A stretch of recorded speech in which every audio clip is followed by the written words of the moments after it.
Hi everybody, Jerry Browning with IFS North America.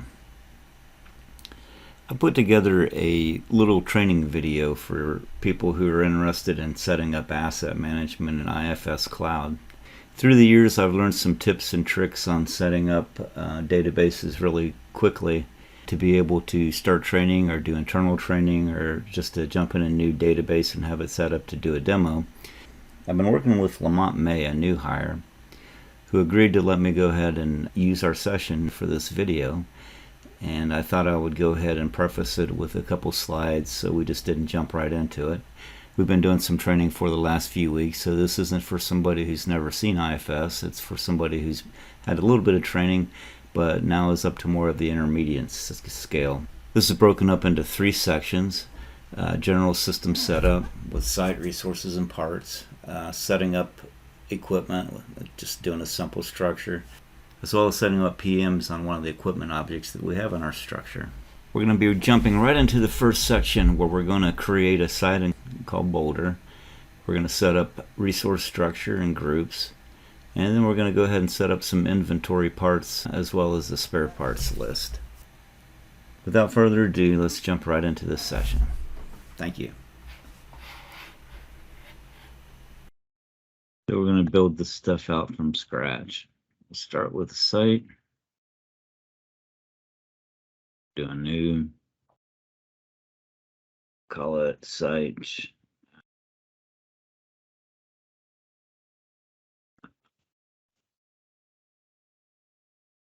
Site description. Boulder, Colorado. Boulder plant. Company 101. For US, save. It's on mountain time, so let's see our calendar. I know this is the best calendar in there too. Some of the calendars don't work right in these. Same thing with the manufacturing calendar. Boulders, so that's -7 for Greenwich Mean Time. Give it a delivery address. This should be fine. Save. Got my user in here. That's cool. Go to maintenance. I like it to auto create a new work task. It's good to put a receiver address in here. Let's use 43.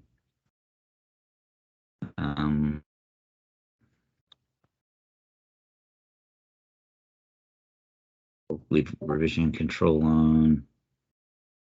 This other stuff is good. You can ignore object levels, but I don't like doing that. Go into shipment management, I think it is. We want to default it into receive into inventory if we do use POs. All right, so we've made us a site. I'm in the site now. I usually I like to have additional people in US demo. Yeah, so we'll put a US demo in here. US demo 2. So we have additional people to put into our resource groups and things like that. So it's not just you using it or me using it, I guess, in this case. All right, so if I go into company, employees,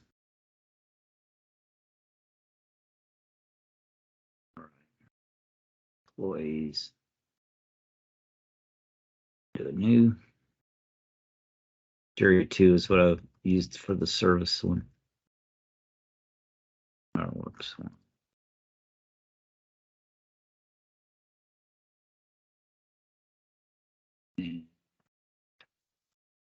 Save.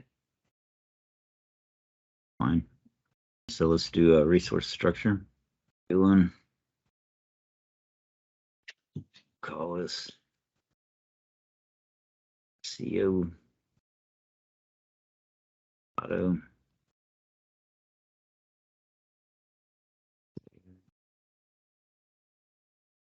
Details.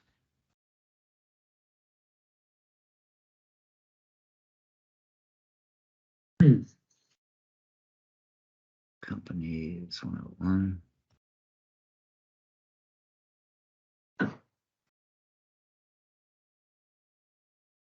And do a new resource group.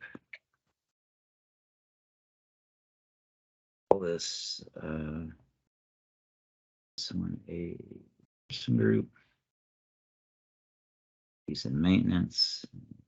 Using projects. This using service, I think, is using not for service management, but for the FSM service that they're building now. That's not the site that we, yeah, it is. That's the site. Next. All right, so we got our boulder plant. And we're going to do a new resource group here. And we'll just call this one MT1 Tech.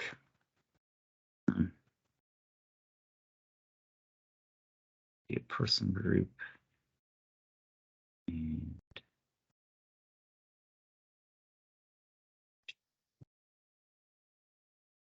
Dex.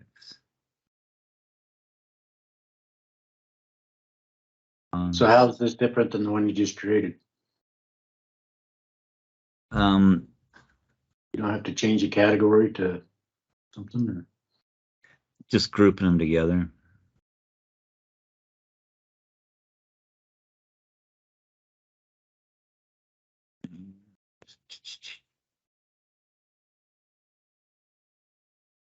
Say the cost for these guys is $75 an hour.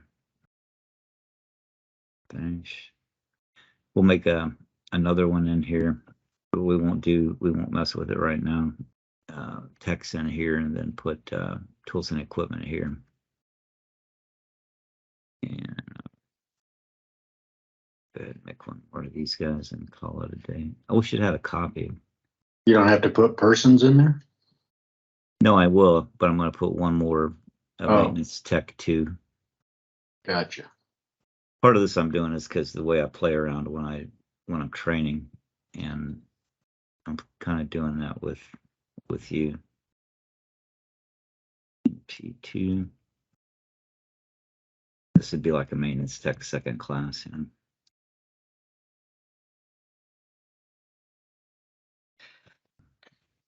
The reason I always put it in projects too is because if you ever get to a place that's using projects and then they're wanting to do be able to capture shop cleanup time and safety meetings and stuff like that, they'll want to do it with dummy work orders, and I hate dummy work orders.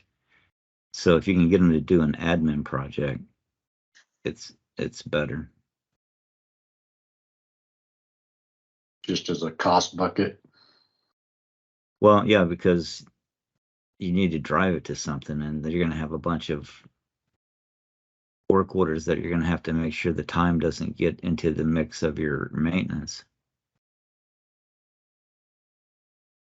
And yeah, the cost bucket is what sucks, and then it's the way it should be. I hate dummy work orders. I don't really like standing work orders either. But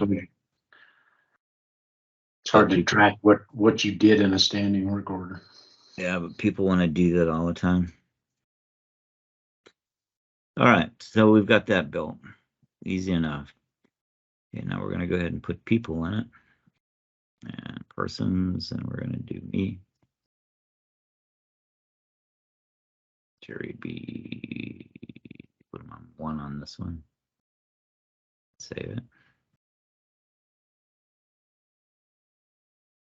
Save. And this demo 2. Save. So we got persons in there. I know what I got to do. So now that we're there, we can't finish this up.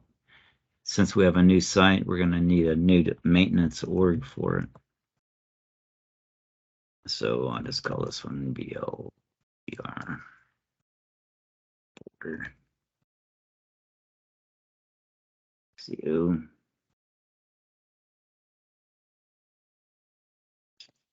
Rate. Set standards 50. Okay, so we'll go in here. Actually, I think I'm going to take out demo 2 out of here. And then we'll put all of us in here. Say, okay, so we can all do Tech 2 stuff, but only me and Mary Jane can do Tech 1 stuff. Do a new Company 101. Now go over here to maintenance. 101. Edit. Site border. Maintenance order border. Make me from a mobile user and want to be a asset management. Okay, save. Let's do good old US demo 2. Be new. Save. Manage server.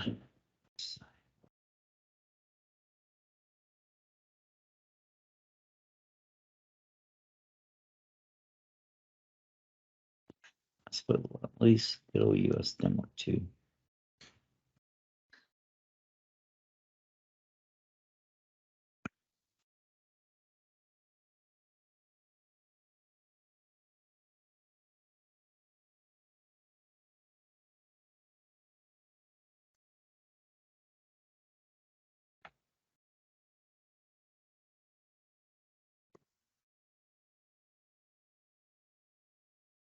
And this is the stuff that you have to just learn. This is the teaching you to fish thing. You just gotta think why it would be doing that, you know?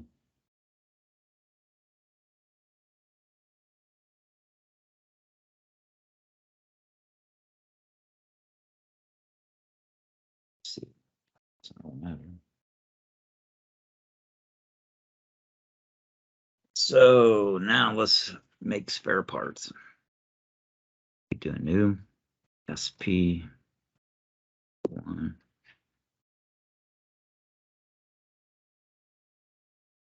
Okay. We'll use a filter. EA. Do you remember why we make this purchase raw? Because it'll try to put it as a bill of materials in a shop order.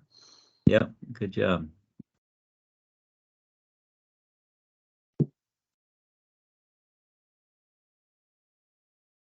Okay, so we got spare part 1. Go to location.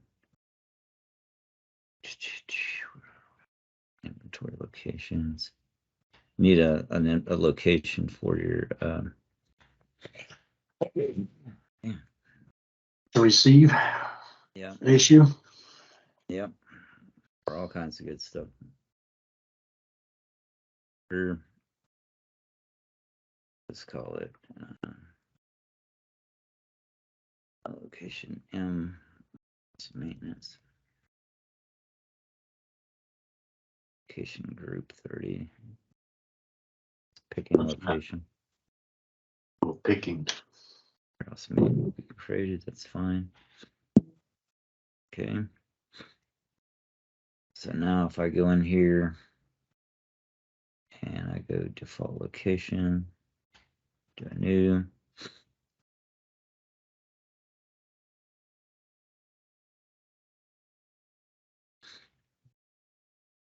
Okay, we got that. And now we need to cost, unit cost. Go ahead and estimate it at 100.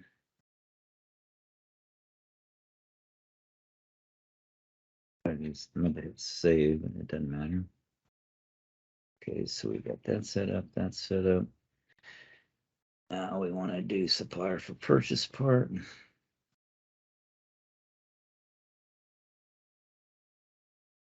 See, it's not defaulting this in either. It used to. Yeah, supplier is what, NA 1000. 5,000.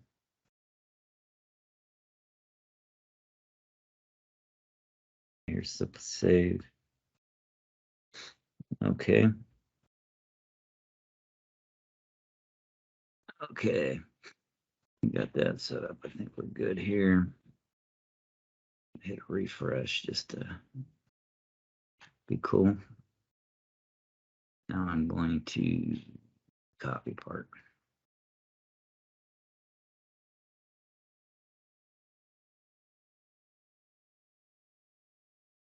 No.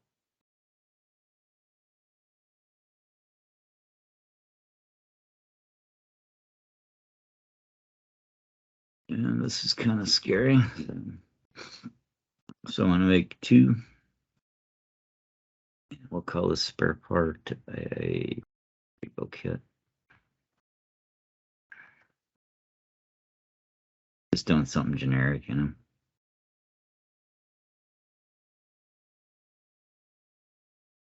What? I'll be logged back in and out because I don't like this. Kinda So not keeping your part for you. yeah, it scares me. You don't know what it didn't like, you know.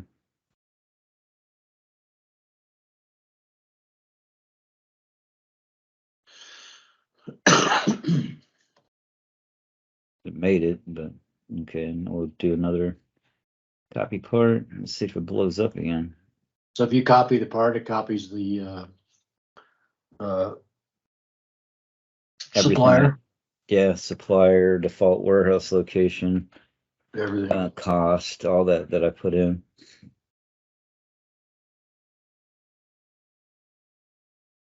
Save it. Pull up again. Nope. Takes it that time. Copy part. This one an SPS serialized part.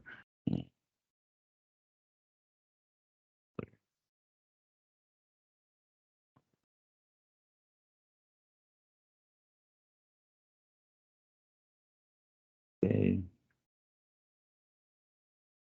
Do one more. Say SPL. Spare part list.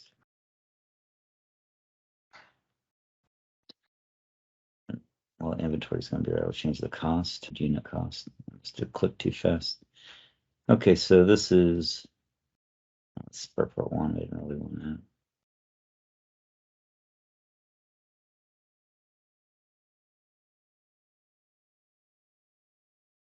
Okay, so 2, we'll make 200. 3, 300.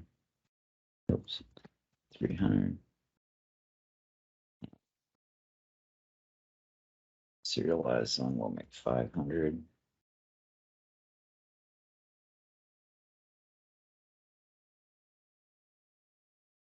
Two.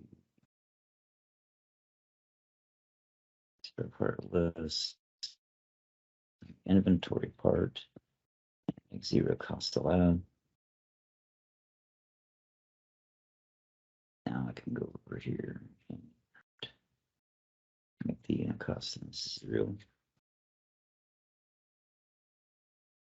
Go to supplier for purchase part.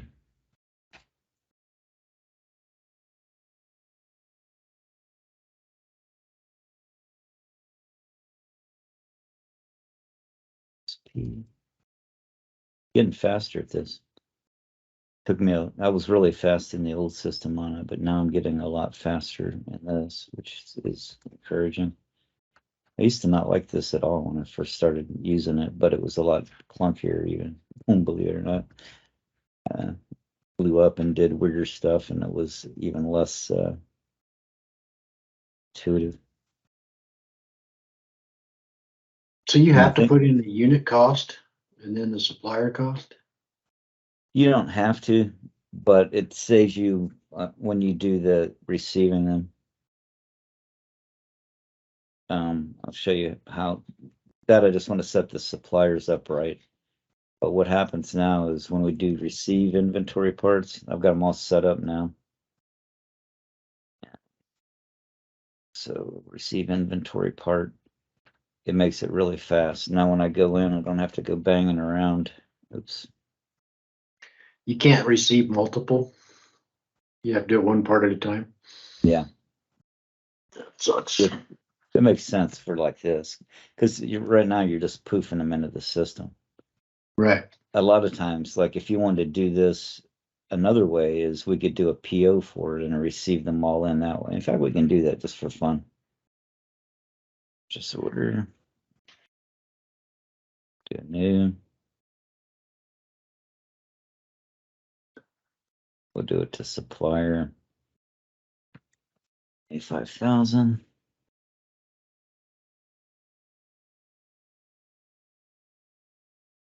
Fill in.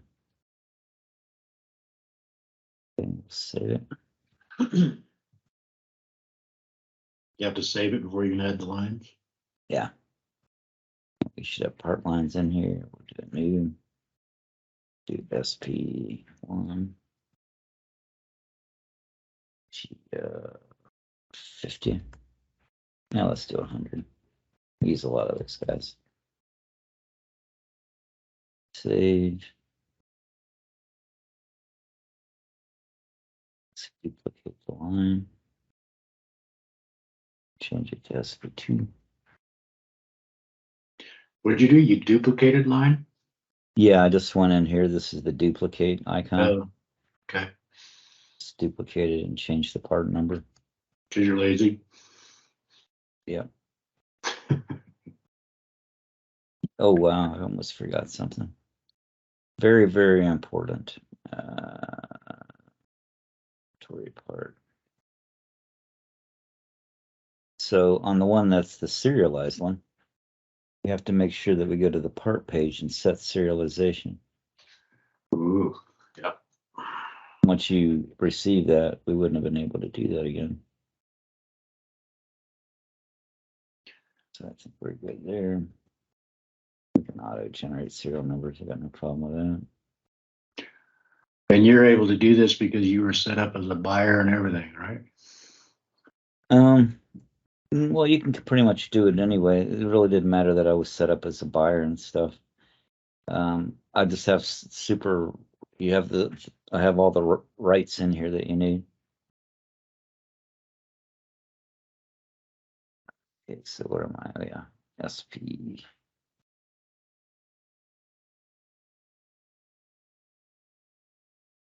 These bad boys are expensive. Save that.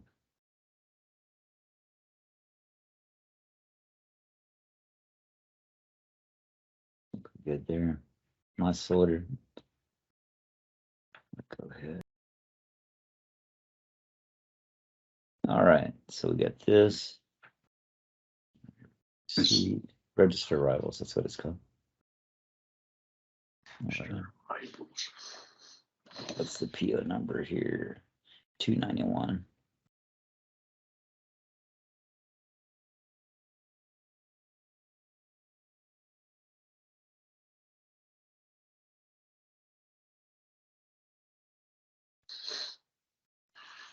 So we have all these.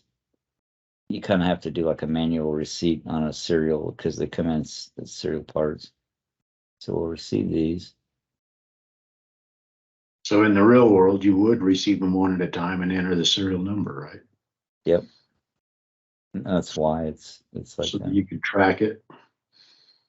Yeah, and then here, I could receive these things short if I needed to. You know what I mean? Yeah. Okay, so now we have this one, and this one we receive with serials and lots. That's what I was saying. You got to receive these differently, even though they are going to be automatically assigned serial numbers. See how I just did the 1, 2, 3. There's a way to actually do them in sequence numbers and rows. There's a lot of ways to receive these, but maintenance guys don't care. In the real world, you do them one at a time, just like you said, and put them in, whatever they are. They're serial number. Okay. So we got these all in the system. So the other way I could do that, if I just wanted to poof them in, is where you do the receive inventory parts. RCIE. Right here like this. And if I bolder. And I'd go down to each one of these, and there's some in stock, but from the way I set them up with the cost and the default location and all that in there. Remember when you did it, you had to do like the 110 thing, and Yeah. so if you do like I set them up, it just takes it. I don't have to do the how much it costs and cost buckets and all that. All right, we got spare parts. Let's go ahead and make a spare part list. SPL.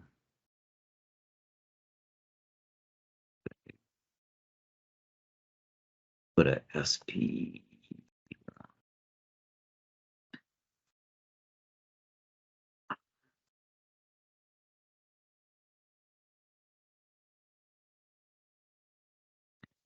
SP2.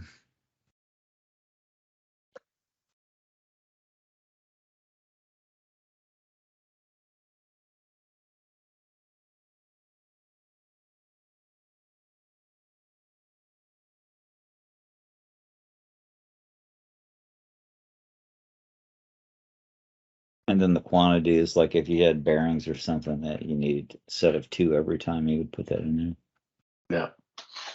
there. Okay, so we got our detached spare parts list. We got our site.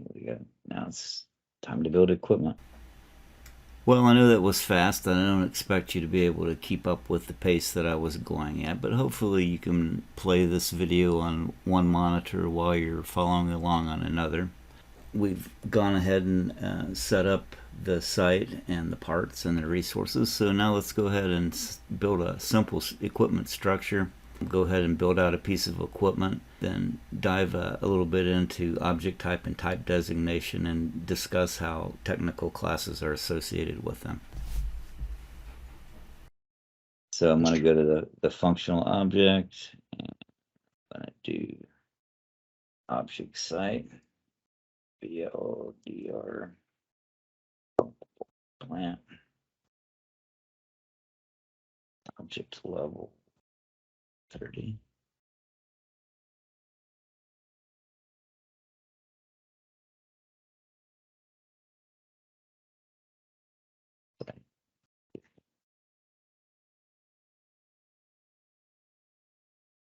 That could be plant or whatever you want. So we got this. Should be all we need here.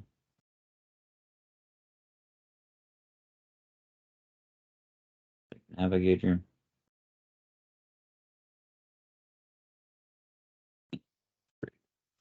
Object. This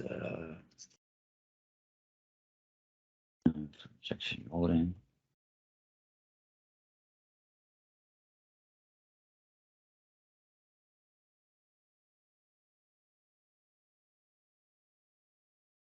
Area.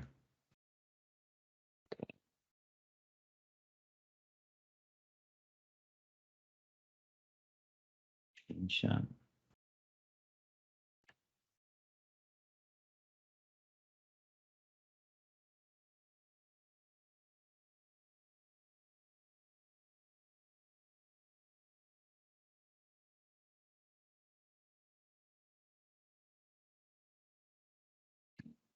So we want to go in here, put on assembly area.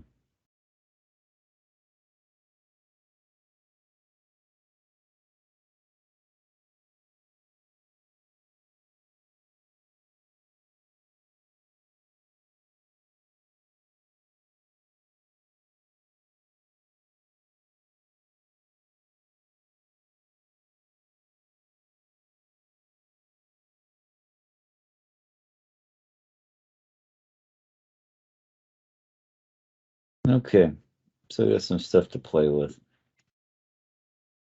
Let's do injection molding.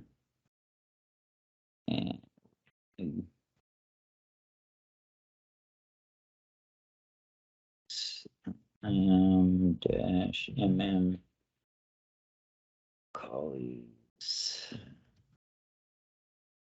machine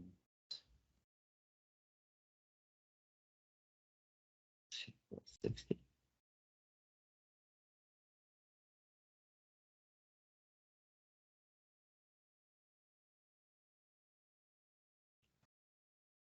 All right, so molding machines. So we'll start with a new molding machine. Call this MM 301. Description is 300-ton press. This will be 70. Oh, okay. Okay, so we've got an injection molding machine press here.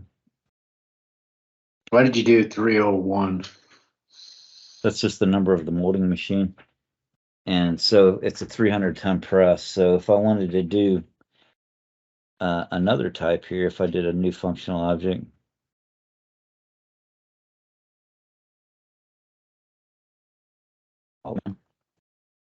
and what this would be is a 500-ton press. This is the way I had my presses laid out at my last drill job. Oops.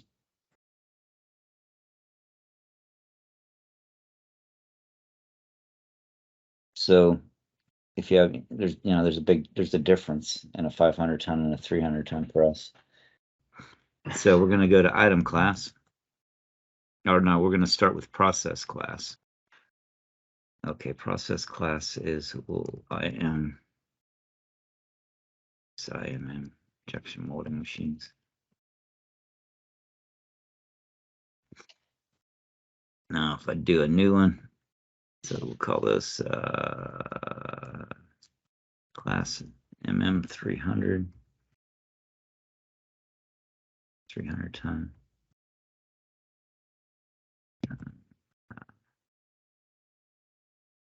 Molding machines. Save. And we'll do another one. We'll duplicate this and make it a 5. This is 500 Pro. All right. So got that set up. And what else do we want to do in here? I think we're all right for now. Okay, so we'll go into our 300-ton press here.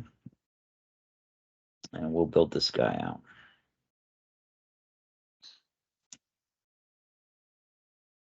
Item class is 300. Process class is IMM. So good there.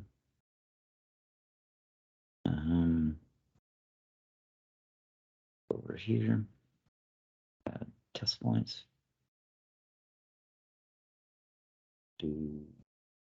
Actually, before we do this, let's make a parameter.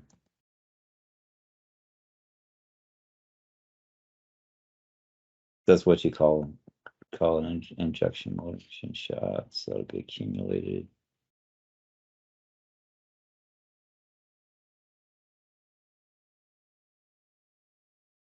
Okay, test point. New. Let's see, it's the shot counter.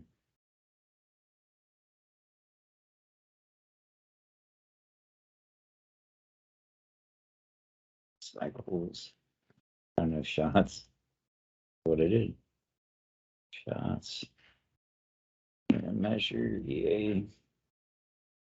You know, a shot can be in a mold. Could be one piece, because I see people want to put pieces in here, but it could be one piece, but you could have a mold with 8 different pieces in it, you know? Yeah. Shooting plastic's fun, man. Okay, so got this. Good. Okay, what am I looking for in here? Sites for part list. We'll do SPO.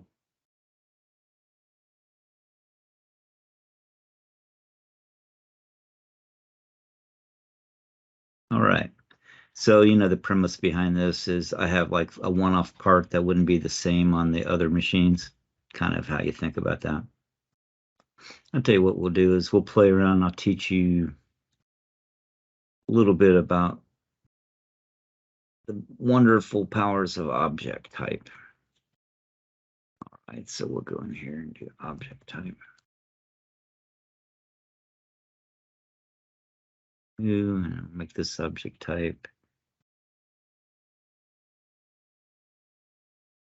Injection molding machines. Save it. So we get that.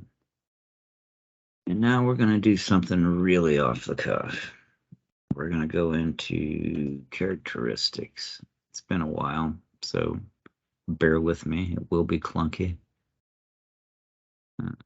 Application-based setup, characteristics, and basic data. First thing we're going to start with is a technical class. And we'll do a new one. We'll call this IMM as well. Injection machines. Save. We'll make some attributes.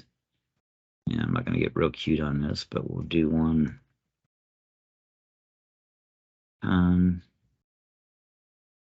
Numeric's fine. We'll say tonnage. Save. We'll do one.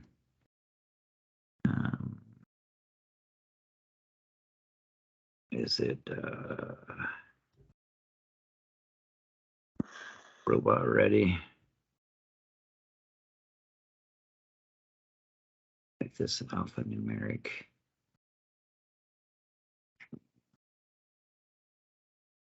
Robot ready.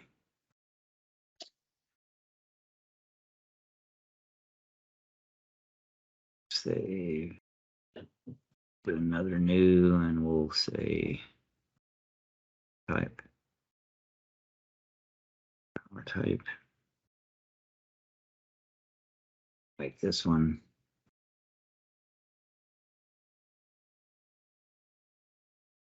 This should be alphanumeric. Save. Yeah, I gotta remember these 3. Done. We're power type robot ready. Now we go to technical class template, and we'll find our in here.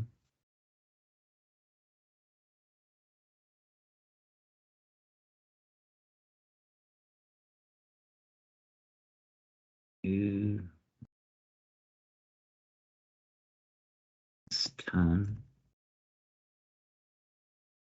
tonnage, and measure is ton. I think we got ton in here. Yeah. Save. Alphanumeric. Say robot ready. Save. And then in here I can do values to make a LOV and say yes and no. Save.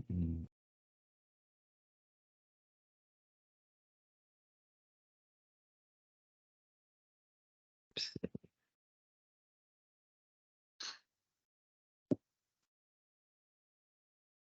Right. And last but not least, I'll use some again.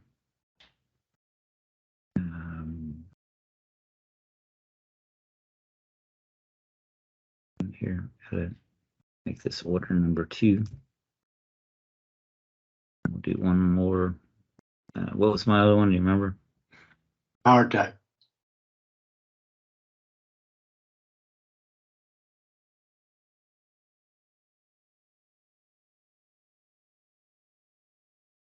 go. Power type. Make that 3. Save. And down here we do new. And we have hydraulic. And electric. All right. Okay, object type. Click on this, which isn't exactly intuitive. Looks like you're adding an attachment.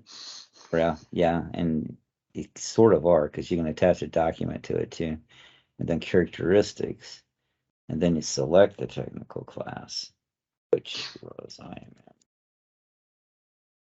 Okay. That's approved.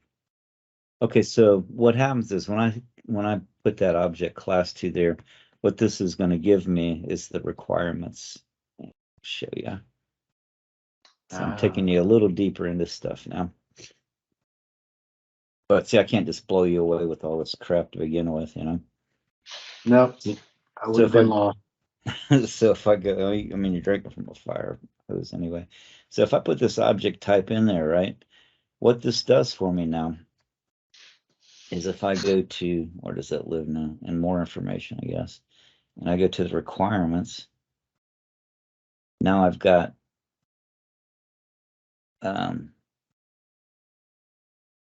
where are we here? Down here. So I've got these technical attributes, right? Used to be you had to have alpha and numeric to show up in here. So, oh yeah. So to do the numeric ones, I got to go up here and hit this radio button for numeric. Now I can go down here and edit. Number, let's say 310 for us, right? And now if I want to do alphanumeric, I got to check it. So since I set it up, now you don't have to set it up with a list of values like I did, and you can just put in anything that you want alphanumeric, like if you were doing, I don't know, license plates or something, numbers, you know? Yeah. But in here, well, the way I set it up, it only gives you the choice of, yes, this is robot ready, and then the power type is, this is a hydraulic press.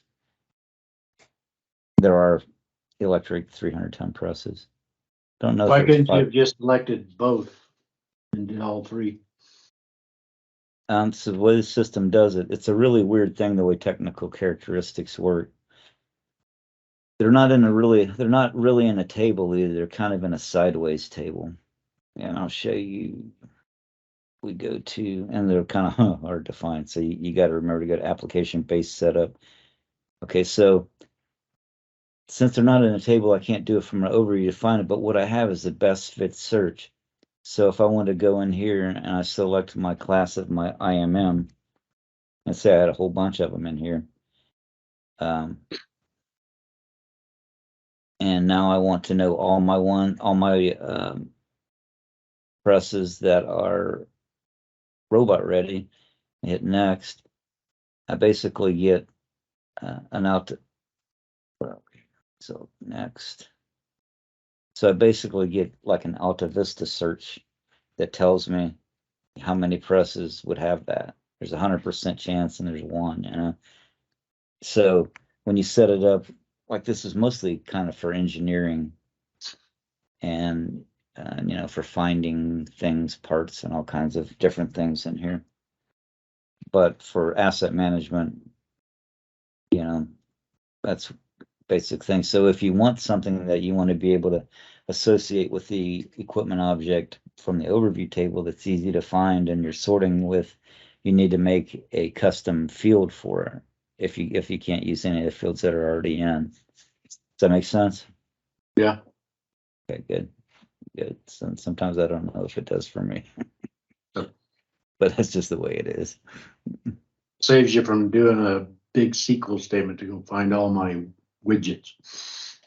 Yeah, and the best fit search is, like I said, mostly for engineers looking for little details on how many have this particular attribute, and if I change this, what's it going to affect type things. As far as we're concerned, the cool thing is if I'm on the phone with somebody and I don't have the manuals out or whatever, I'm just looking at the system. If there's pertinent information that I want to put in there that's one off for this particular press, I can just go see it there if I go to requirements. It used to just be another tab. Now you got to really dig for the darn thing and hit the slider and all that. But okay, do PMs now. Trying to think if there's anything else. I can show you some other things in here. Type designation I don't generally use because it doesn't like to play nice. It generally would be like a model number. We'll see if we can make this guy work and explain it somewhat. And it's supposed to be like model, but it was built out of asset design management and it just doesn't really work really very good. So if I call this an angle 300 series 6. Okay, so if this would be an angle 300 ton series 6 press.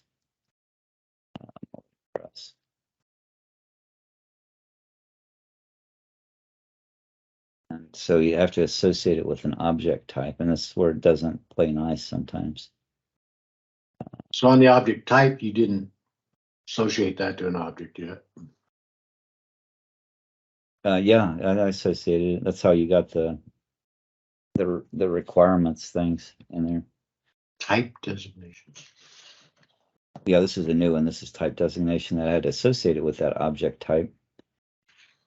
And now if I go in here and go back to our classes, I'm going to go ahead and just associate it with the same class just so to save time. In the real life, what this would be kind of model boilerplate information. So it's got specific characteristics like how much back pressure and stuff like that. This type of a press would be able to handle specific characteristics to do with this model, and everything that has this type designation and model would have the class and attributes. So that the same deal in here is you will go and associate this with IMM, but it wouldn't be IMM. It would be like the same, the ENG 300S6 if you were really going to do this right. And if I go to attributes and I set these, and I'll say for all these, the edit value for the tonnage is 300. Yeah. Robot ready, we'll say yes, or you could leave it blank. And the power type, we'll go ahead and put the hydraulic. But in real life, though, this would be different stuff. This would be back pressure rating, how big your platens are, things like that, that all these presses would have in common. And once I set this to approved, every type designation that I have in there, these will show up. And everybody usually gets these confused, including myself. All right. Okay, so in here, this is my angle.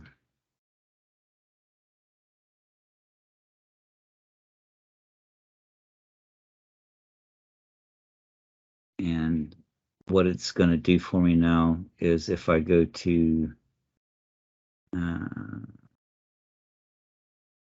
information, type designation here, it's going to tell me for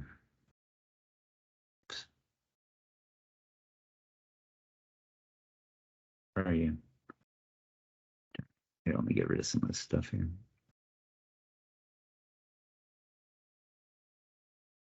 Too much junk in there now.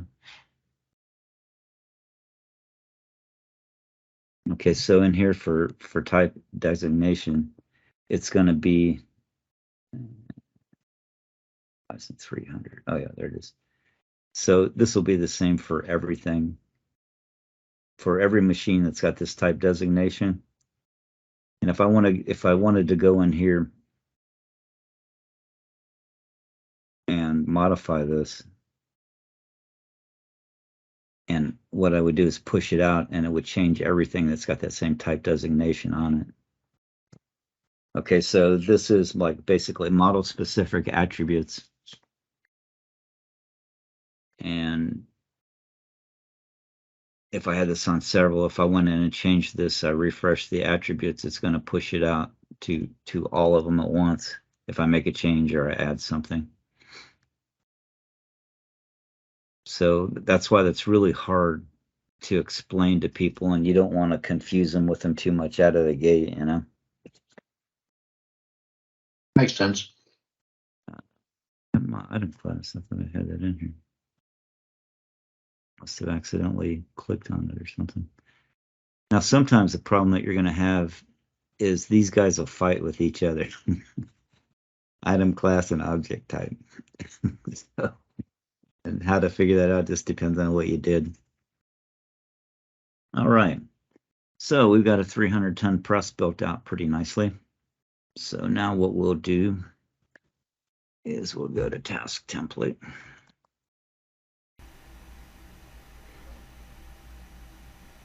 Okay, so that was pretty intense.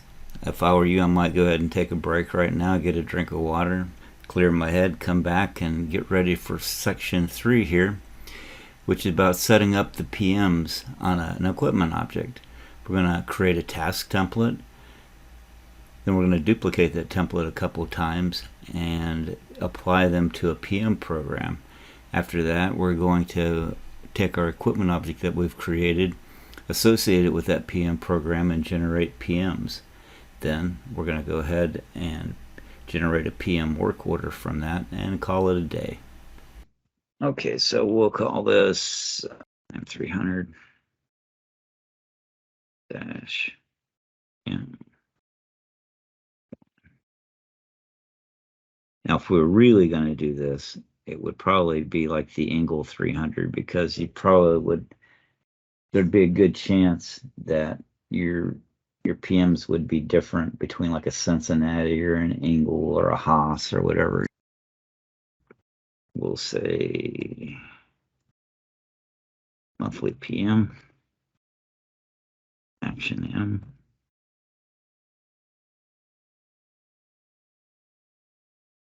Save. Work type. I think I have PM in here.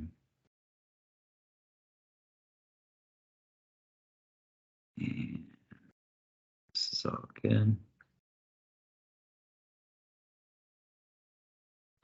And go ahead and make our item class.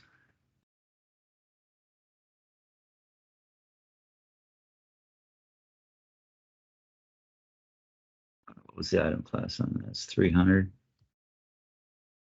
Yeah, 300. Save. I think we're good there.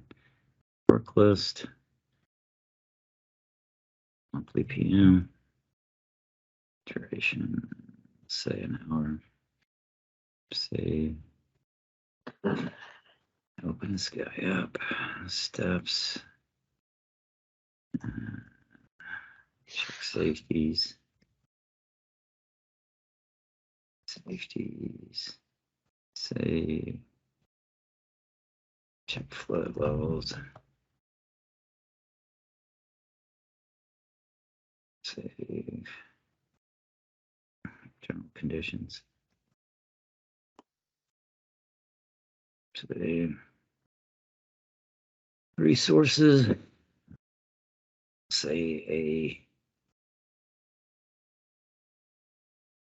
MT2 can do this one. And so while you're in there, you change some kind of filter.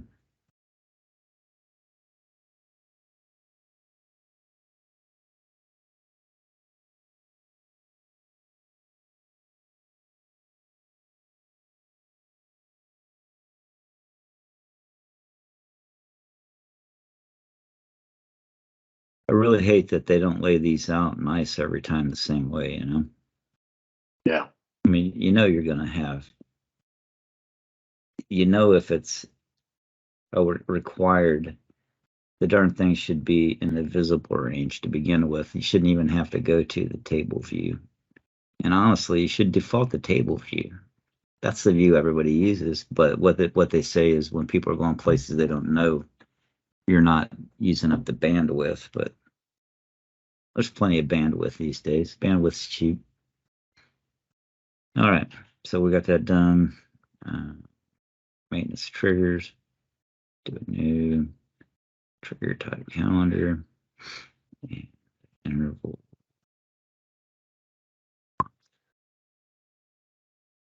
Save. Valid for sign.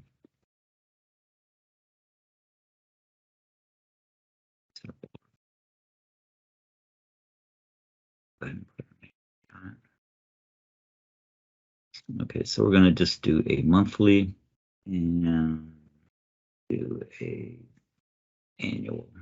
And that's all for this. I'm going to just cheat on this right quick and copy this work test template.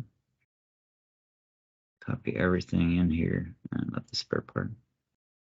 Using that resource, work steps, triggers, and I'll call this one IAM 300 dash A1.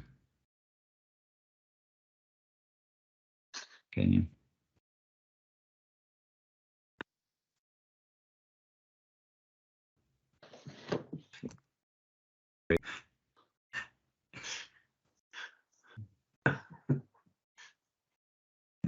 What are we looking for here? Oh, yeah, triggers. I'll work list first. This is the one I forget sometimes. Then you go and look and see it later, and you're like, it drive me nuts. And let's spell annual, right? I haven't seen actually where the work list. It's like a header for the work steps or something. Well, a work list just means it's just a breakup. It's just a word that they needed to basically make to be able to do multiple. You'll be able to generate multiple work tasks from one task template or PM.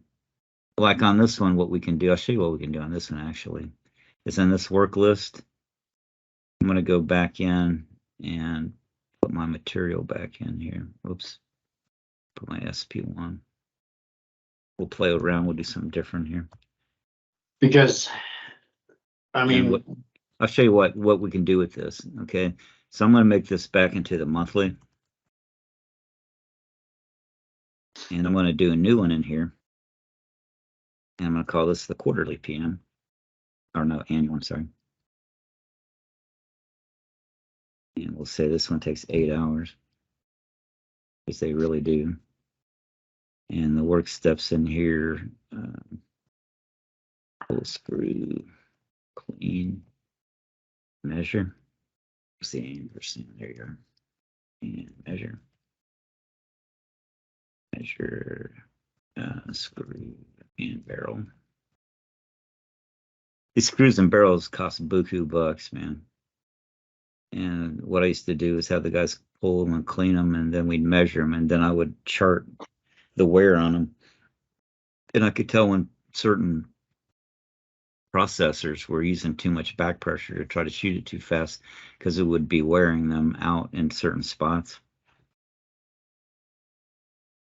And that was a big part of the annual maintenance. Actually, I think we did that semi-annual because a new set of those, like on a 300-ton press, back in those days, would be like for both 20 grand, you know.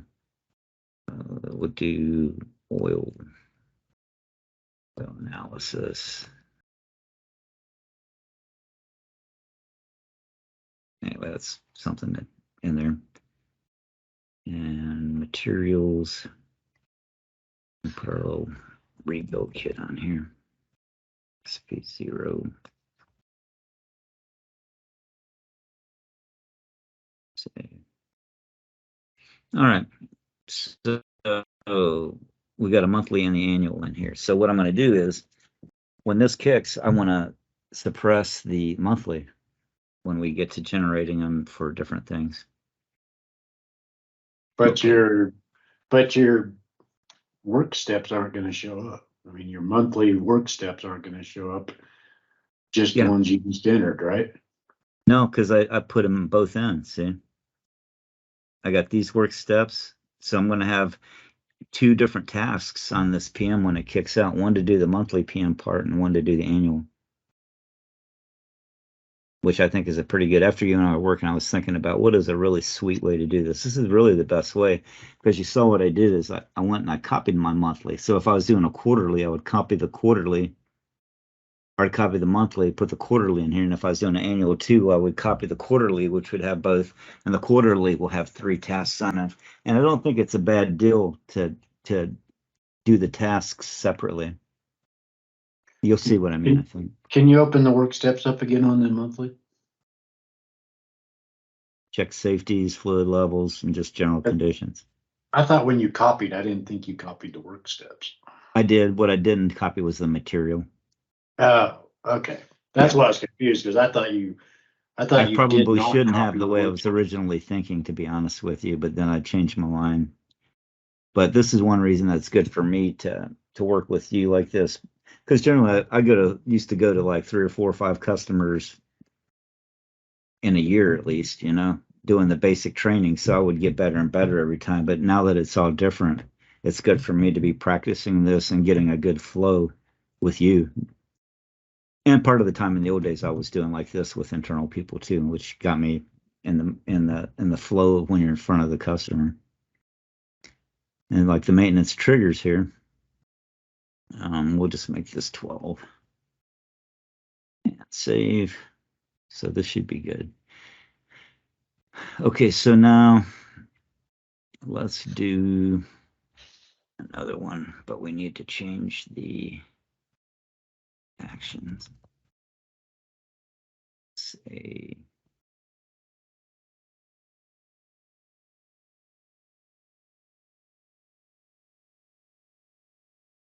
that was a different database, 5K.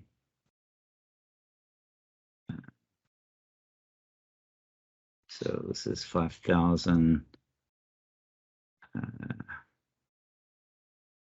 cycles / hours. You could see both PM, right? If you wanted to use this either way. Yeah. So,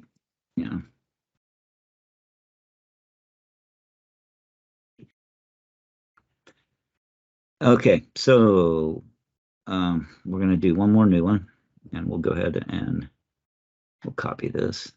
Be careful with it. But I don't need anything in here but the planning, resources. This other stuff I'm not going to put in.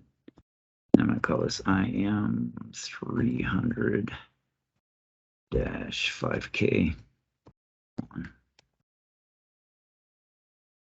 Okay. Okay. And edit this guy. And we'll do the 1,000 shot PM. And Action. yeah. 5. So we go to our work list.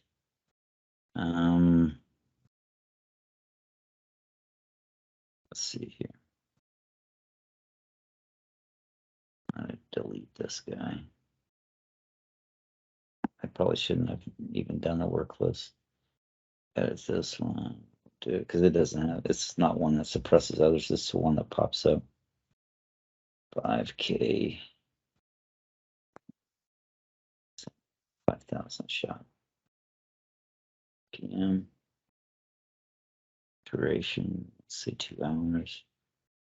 Save.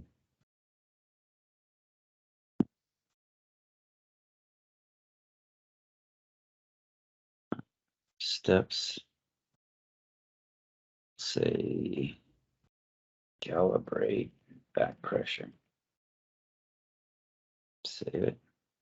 Don't need material. Got a resource.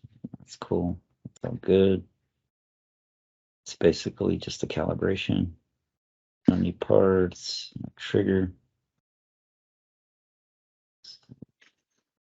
A condition. Test point. What did I call it? Test point shot counter. Why, wouldn't it? What? Thought it was a shot counter. Oh, that's right. We started to go with cycles and then ended up with shots. That's right. Yeah. But you So I know, don't this is understand why this should be a list of values, man. Yeah, it should be But no, validated. not really. You know why? Because it's not associated with it yet. You know what I mean? It's not associated with an equipment object at this point. So what could they associate it with, you know? I know I did one for cycles. Oh no, it was shots. Yeah. Unit measure EA.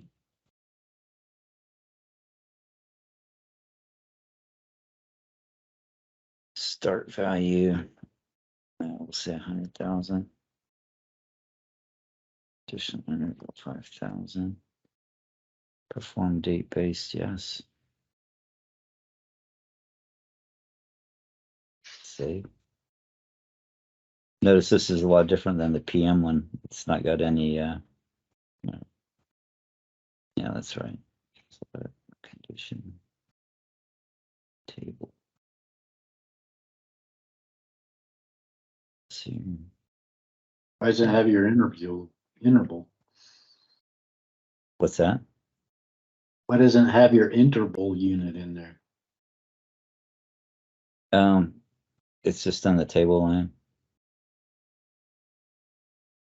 It's not got it's an interval unit for calendar driven. So if you go over here, it's where you have your condition interval. It just doesn't say calendar driven. Got it.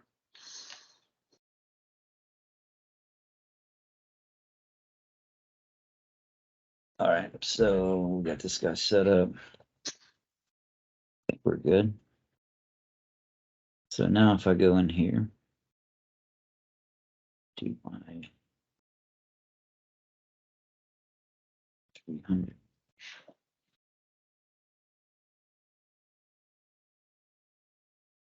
I think everything's good in here. So what I'm going to do now is go ahead and take the status on all these guys to active and pray to God that it works. I'm going to go ahead and take revision control off there. Not that bold. See?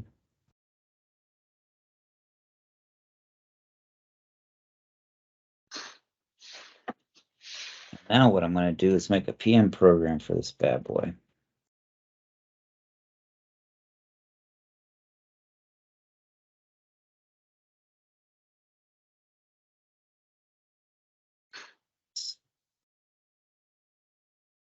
IM 300-1.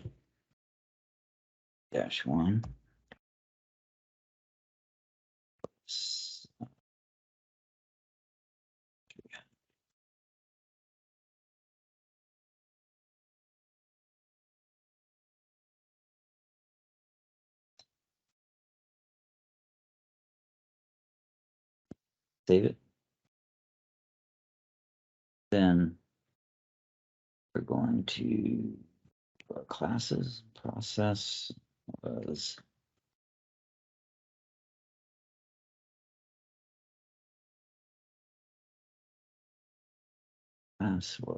MM300, I think. No, 300 something. Plus MM, it doesn't like the smaller letters there. That's weird. Now I can go to my, well, I need to go to valid sites first. This is for a Boulder site. Here. Test templates.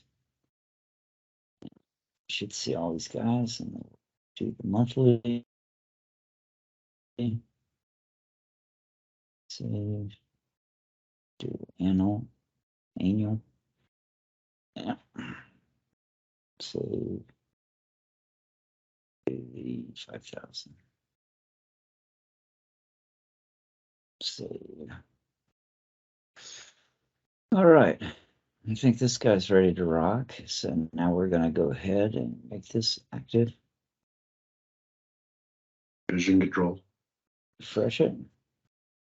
And now if I go to applicable, I've got this one. You don't want to turn revision control off? Oh yeah, I can do that. I'm sorry. I didn't get what you were saying at first. I was immersed in my making sure I don't mess it up.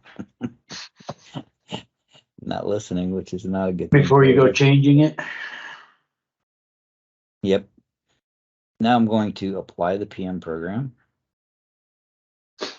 And I don't think I should backdate that. That's a bad one. Let's say we'll make a forward for August 1st.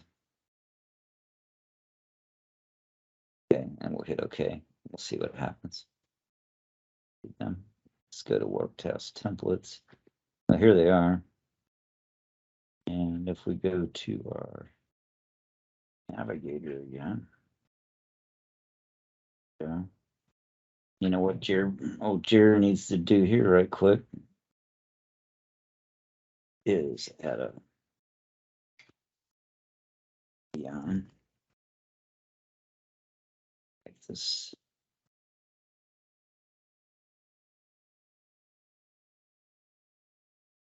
And here, make it green.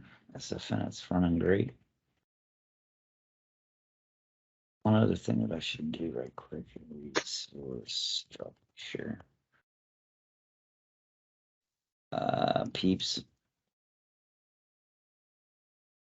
There it is.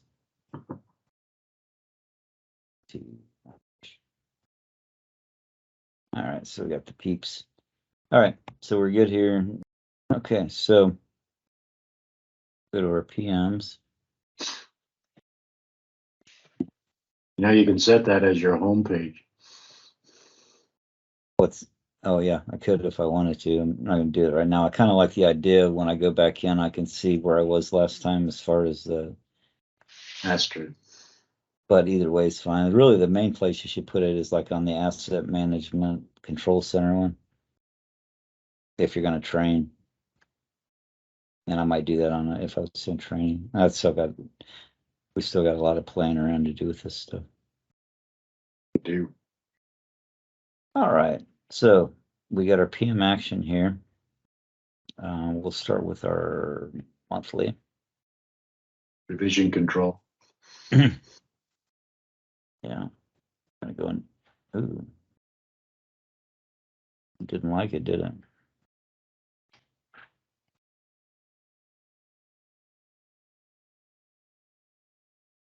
Oh, Isn't that weird how sometimes the PM actions don't show up? To me, that's just pain, man. Okay, so let's see if it's gonna let me change my start value. So I'm gonna make the start value daily. And I'm gonna make it July 15th. July 15th. Okay, so it let us do that, and that's good. We're gonna go ahead and take this guy to active. And then we'll go to the annual. And we're gonna start this guy. revision control. Okay. Till I make it active, it doesn't matter, but thanks for reminding me. We're gonna make this guy August 15th. No, revision control is okay as long as you don't, until it's active. Yeah, it doesn't matter until it's active. Okay. But I still like to turn it on because if I get backwards and I'm having to jump back and forth between things in front of a customer, I just assume not to remember to have to do that because then you start getting a little frustrated and you know the deal. Oops, that wasn't table view. Starting at 100,000, 5,000. Boy, yeah, that's all good.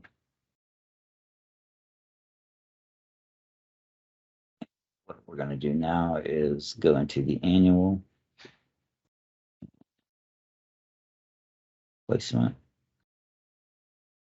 Place So it replaces, when the annual hits, it'll replace the monthly. So that being said, we should be ready to rock. And if I go to the monthly here, go to the maintenance plan, see 2233 is going to be the first time this one starts. So I'll go back here, maintenance plan, and calibration operation, 233, and that. Okay.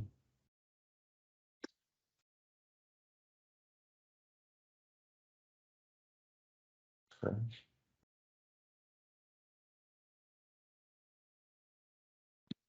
Made it.